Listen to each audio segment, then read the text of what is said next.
Years before your brother's death, he had a motorcycle accident, and he wasn't wearing a helmet at the time, and there was permanent damage because of that, including seizures.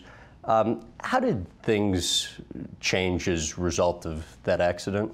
You know, it was one of those things where when he came back out of his coma, and I think he had some changes internally that, you know, in terms of his view of the world, in terms of, yeah, I mean, there was a moment where there was, I guess, several weeks where it was really scary for the family, because when someone comes out of a coma, they are, you know, they're a totally different person. And they had to remove like half of his skull at one point, right? His skull was off for several months, but once they got that, yeah, no, I guess that was the phase that was the scariest, because he was like, it was like a different person, and he was partially, essentially, had partial brain damage. You know, he had partial retardation at the time, so it was like, you know, your brain is adapting to all these different things that are completely unnatural. I mean, your part of your skull's off. It's sewed back up, but there's no skull protecting your brain. And that, I think, alone, you know, his actions, it was really scary as a brother and as a family member to see that.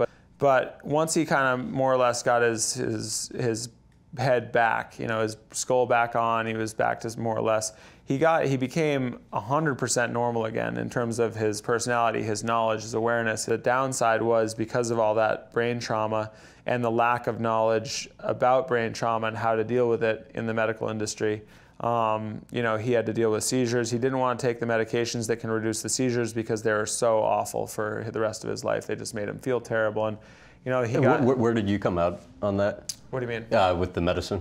I mean, it's his choice. You know, I think adults are capable of making those decisions. And of course, just like anything, it's, you know, when somebody passes away because of something like that, it's not him who's suffering. He's essentially at peace, or he's you know, in non-existence, or whatever it is. But the people who are left behind suffer. So it is a little bit of a selfish decision, but at the same time, it's exactly the kind of selfish decision that I can respect, because he made a choice to enjoy his life based on what he felt was the value, and he was able to contribute much more to the people around him in that state than he would have been able to if he was taking the medications.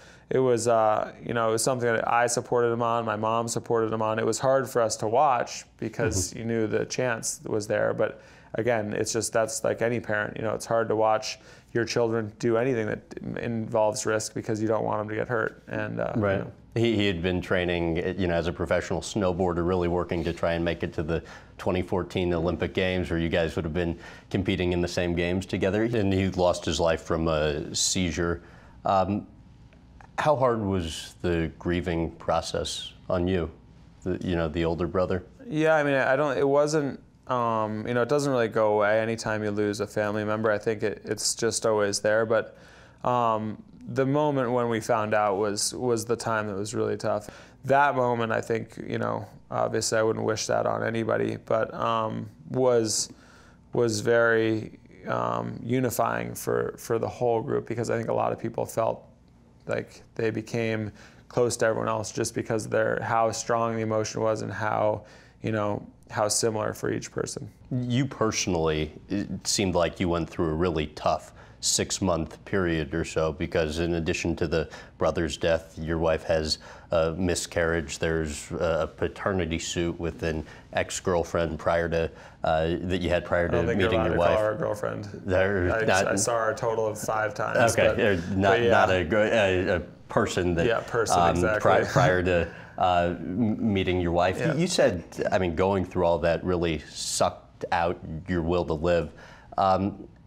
How so? I mean, I'm not to toot my own horn, but I'm about as tough as they come that way. We're super resilient, very capable of compartmentalizing things and breaking things down to deal with one thing at a time, and not let a million things stack up on you and just feel like, you know, you want to quit. But in this case, there was no other way to look at it. It just simply was way too much stuff, and way too much trauma and tragedy and stress and abuse, and just, like, you know, terrible, terrible things all compounding each other.